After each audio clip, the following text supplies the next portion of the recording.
called a founder series, and what I'm doing is I'm talking to the older generation of guys that really were in this when it first started, and actually probably the people that started this form of aviation. And I really consider you to be one of those, as I imagine most of the people do.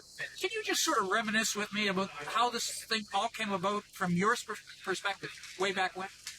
Well, let's see. 1977 here at Son of Fun, there was 3 of us. There was myself, John Moody, and a fella that had an airplane called the Birdman. It wasn't Tolly himself, because Tolly had been killed at that time, but he bought the Birdman. And I want to say it was Ken Striplin before he built the Slack that had the Birdman. But there was only 3 of us here, and we were set up in the little area down there by the main pavilion now. And then we walked our airplanes all the way from the main pavilion all the way down the line to fly at the far end of the runway. And we were allowed to fly early in the morning from about 7 to 9 or something like that. And my first trip down here was like really cold. I didn't think Florida ever got cold, so I didn't bring any warm clothes at all, and I froze flying my Easy Riser. In fact, it was so cold when I got out of the airplane, I couldn't even straighten up. And I was shaking, and some guy saw me land, ran out with a cup of hot chocolate. I mean, saved my life. So that was one of my first memories of this place. Was here I am in Florida, freezing my equipment off, and I always thought Florida was palm trees, sunshine, and coconuts. But I've seen it grow. Just went on and on and on. The next year there was about 5 or 6 of us, and then they moved us down to this neck of the woods at some point. I can't remember what year it was, but the equipment's got a whole lot better. The pilots have gotten a whole lot better. The whole thing is just evolved as aviation evolved from the Wright brothers. But how did Chuck actually become CGS Hawk? I mean, well, CGS stands for Chuck's Glider Supplies, and I started off full time in 1972 building hang gliders. I had quit NASA, and I was in 1970. No, I'm sorry, 67, and I was fiddling around trying to look for something to do, and I ended up working for a company called Schoitzel Helicopter. And while working for Schoitzel Helicopter and playing in a band, I saw a little article about building your own airplane for $35 that Jack Lambie had written about the hang loose hang glider. At that point in time, I was playing with Regalo kites. I was trying to figure out a way to tow a kite behind my boat to fly with. And one thing led to another, and I built one of these hang loose biplanes, and then I was in the newspaper. This crazy guy, Polish Birdman, flying off the hill and with a hang glider, which no one knew what a hang glider was. And I started getting phone calls, and before you know it, I started a little garage operation in early 1970, selling bits and pieces and parts for hang gliders. And I designed one called the Swooper. Then the Swooper, the Swooper Light was the first one, or the Swooper was the first one, then the Swooper Light, and it was I went up to about the Falcon 9 or 10 or 11 of various hang glider designs. And then I started putting engines on them in about 1974, because in Ohio we didn't have much in the way of hills. So I thought, gee, if I put a motor on this thing, it'd be like a big free flight model airplane. You just put some fuel in it, launch it, gain some altitude, flies around, the engine runs out of fuel, you glide down. And it was sort of the engine was meant to be originally a altitude provider. There was no thought of landing gear and wheels and throttles and kill switches and tacks and instruments. It was my very first flight of my Easy Riser that was powered. I had just a quart fuel can made out of a Pepsi bottle strapped to my rear wing strut. No throttle, no kill switch. We just started it. I stood on the hill, went off, flew it till it ran out of gas. But what engine was it? That was West Bend. Chrysler, one of the Chrysler West Bend, 10 horse. I was going to say, with your size, you probably had to strap a couple of them together. But well, the thing was back then, about the time I got that one going, well, John Moody was flying a direct drive unit, because I bumped into John at Warren Dunes one year. We both had Icarus 2 biplanes. And he was flying one, I was flying one, and we were talking about, boy, this is a lot of work carrying this thing up the hill, and we get a better ride than the hang gliders, but they were just a lot more to monkey with. And we were talking about putting engines on. Well, John went his way, I went mine, and I was fiddling with engines already. And what John did was he put a direct drive engine on one, and I was at a hang glider meet up in Frankfurt, Michigan, standing on the top of the sand dune after crawling up the sand dune in 80 or 90 degree heat like I'm going to a crucifixion with my glider on my back.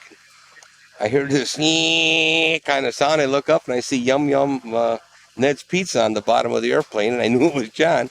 I said, that son of a gun, he's got his going already. And sure enough, he circled around, come down, got about 100 feet above the takeoff point, kicked his little foot starter, and he had a rope went around the foot starter, started up, went back up again. And I was just great. And that inspired me to greater heights. And I thought, well, gee, why am I messing around with my design for when John's got one working? So I bought a Moody unit. But needless to say, it wouldn't get me off the ground because John weighed 150 pounds and I weighed about 210. And I turned into a running storch ostrich, whatever. I could cover the whole runway in about 30 seconds, leaping and bounding, but it wouldn't fly. So I continued with my reduction drive business. And I was getting small flights with my early reduction drive stuff. But when I saw John, he was already at altitude, where my flights up to that point were all more in ground effect, or I would gain maybe 6-7 feet, go for 200-300 yards and land. But I really never considered that flying at that point. But a lot of people say, who was the first to fly? I don't really know. Because besides John and myself, there were other guys, Terry Sweeney and other guys were in their early 70s were putting engines on various hang glider designs. And who really flew first is, I think, is anybody's guess, because depends what you consider a flight in one respect. Did you guys know about Dick Eiper and those guys? Oh, yeah, I knew Dick. And Dale Kellison? Dale Kellison? Kelson? Yeah, the gentleman that ended up building the Tierra. Oh, Dale Kelson. Well, Kelson came later. Dick Eiper was early. Dick Eiper and I started in business the same month in 1972. He started iPerformance hang gliders, and I started Chuck's Glider Supplies. And the reason I know this is that there used to be a little publication came out called Low and Slow that came out of Venice, California. Joe Foss put it out, and it was one of the little news blurbs that Dick Eiper was starting a company called iPerformance, and in the East, Chuck is starting a company called Chuck's Glider Supplies.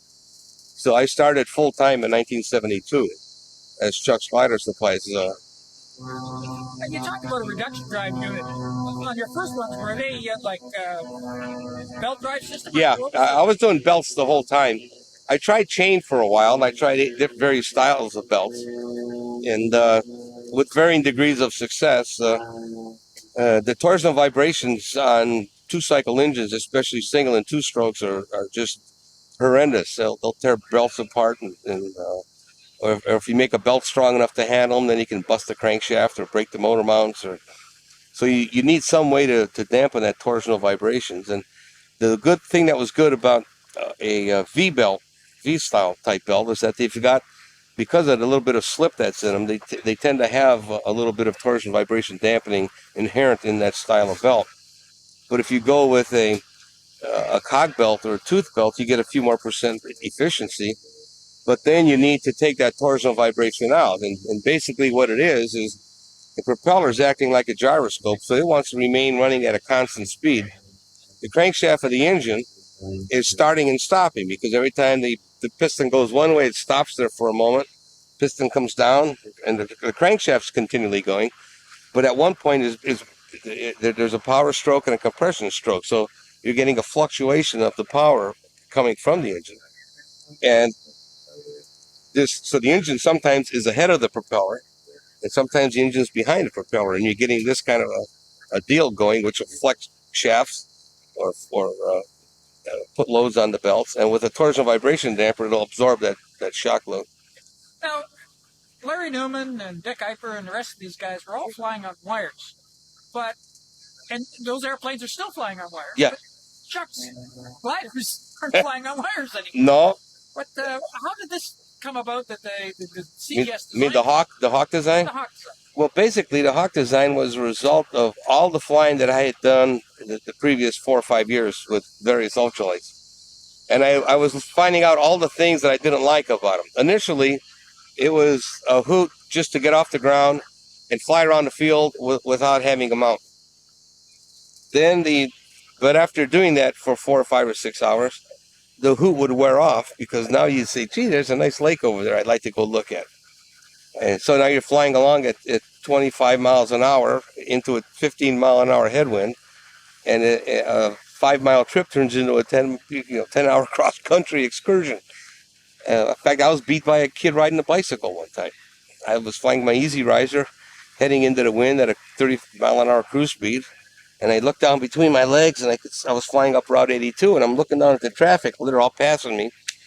Then I see this kid on a bicycle, I call them racing bikes. He's kind of humped over and going, but I see he's slowly gaining on me.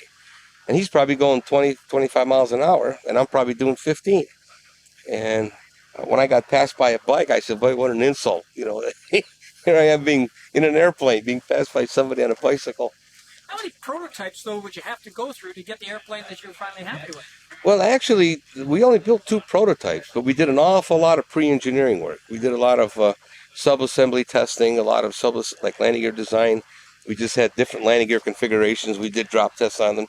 But this was a totally unique, new. I mean, this is the leading edge at that point in time. I mean, how do you go from an Icarus or an Easy Riser into what you design? I mean, dream. I was probably for a year and a half, I was dreaming about what kind of airplane to build.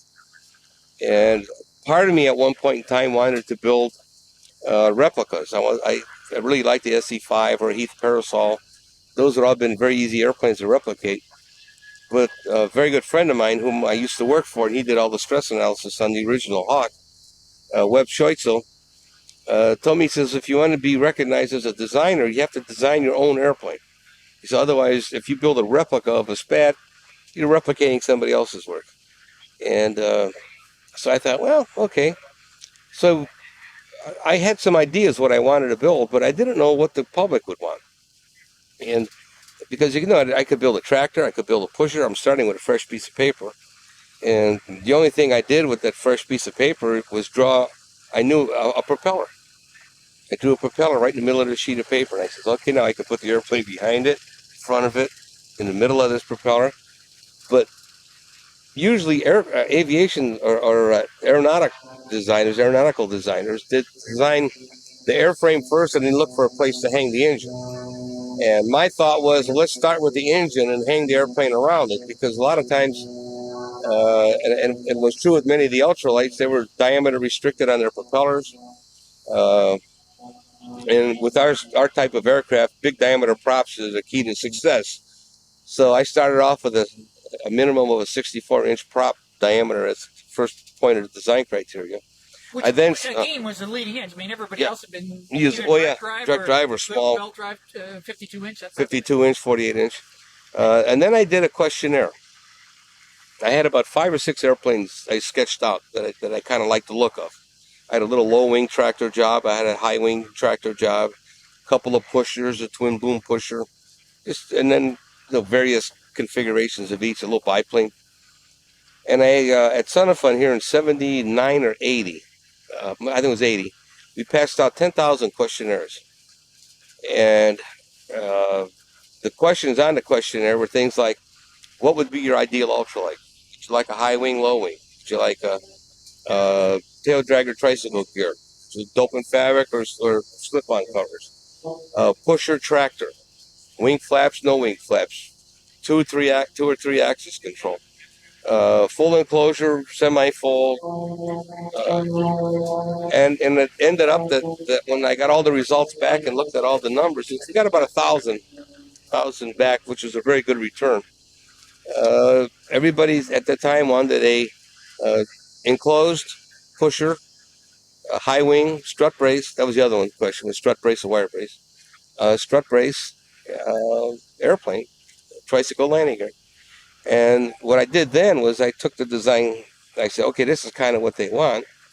Now let's see what the natural progression of this is going to be. And where we were at that point in time was quicksilvers, fledglings, two-hand and two-axis control. John Dempsey, when he came out the same year with his airplane as I did with the Hawk, and John was the next obvious progression. What did John design? He did the Phantom, and which was an excellent airplane. And John's design though was the next obvious move. That was next step. What I did is I did a double jump. I played games in my head of about, and partly because I knew a little bit about aviation history. I've been an airplane nut all my life, and I really studied aviation history in the early periods between like 1890 to 1910, 1915, to saw how things progressed. And so I said, well, it's going to take as much effort to design and build the next obvious progression as it would be to do a double jump. So I went for the double jump and went for this fully strutted wing, fully enclosed cabin, but you could take the doors off. And I think had not the Hawk showed up that year, John would have won the best new design because it really was a really nice airplane.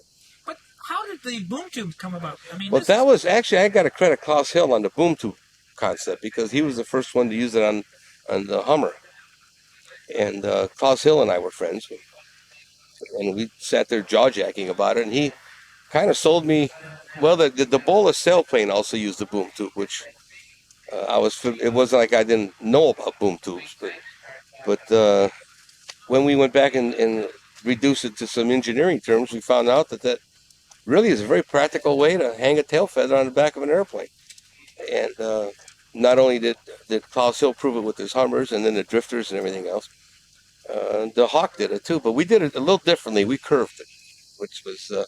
and that's a secret. That's like the Carmel secret. That's still a secret today. Is how you... Well, not anymore. It was for a while. We would have killed somebody if they'd looked under the tarpaulin in our shop to see our rig for bending it.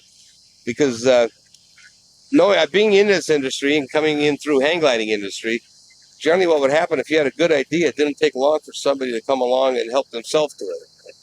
So I thought, well, you got to throw something in there, a curveball, so that when the Hawk comes out, it's not going to be that easy to replicate. And the hardest thing to build on the Hawk is the curved boom tube. And it took me about 20 tries to finally get one bent. And I wasn't about to tell anybody at the time how I did it, because I knew they would all be hustling to try to come out with an airplane to compete with it. After first trying to get it grounded and knocking it, that I was ruining aviation and I'm going to kill the ultralight movement. And you don't need wheels. The whole idea is to fly like a bird and Superman. And, well, there ain't many birds and Superman running around the field nowadays. But the amazing thing was they gave you 254 pounds, and you put an airplane into that had wheels and was able to do... I mean, I remember, I think it was 83. They were going around here taking tires off airplanes. Oh, yeah, and at the weigh-in at Oshkosh in 83, so I had a little edge because I had a pretty good idea of what was coming in. Part 103 wasn't around yet when the Hawk was built, but I had been doing a lot of inquiring, and I could kind of see the direction it was going. And in fact, some of the leaders of the industry are the reason that the weights are so low right now. I won't mention names, but I was asking for 500 to 600 pounds to be a 103 ultralight, and I was laughed down at the U.S. or Puma meeting one time for bringing it up, that the FAA will never give it to us. And my thinking at the time was that a J3 Cub and Ronca, Taylorcraft are all considered light aircraft. And they weigh 700, 800, 900 pounds. So if we have an airplane that weighs 500 pounds, that could easily be called ultralight aircraft. And why not go for the gusto and grab all you can get? Because one thing Paul Pope-Resney told me, he says, once they set it in cement, it's pretty tough to change. And we're finding out right now how tough it is to try to change 103. If we'd have been smart way back in the beginning, we'd have asked for as much as we could have gotten, and we wouldn't even be having a lot of arguments that we're having right now about fat ultralights. We're going to have to wind this thing down, Chuck. Sure enough. It enough. looks like I'm running out of tape here. Okay. So thank you very much for your time. I really appreciate it. No problem. Enjoy yourself.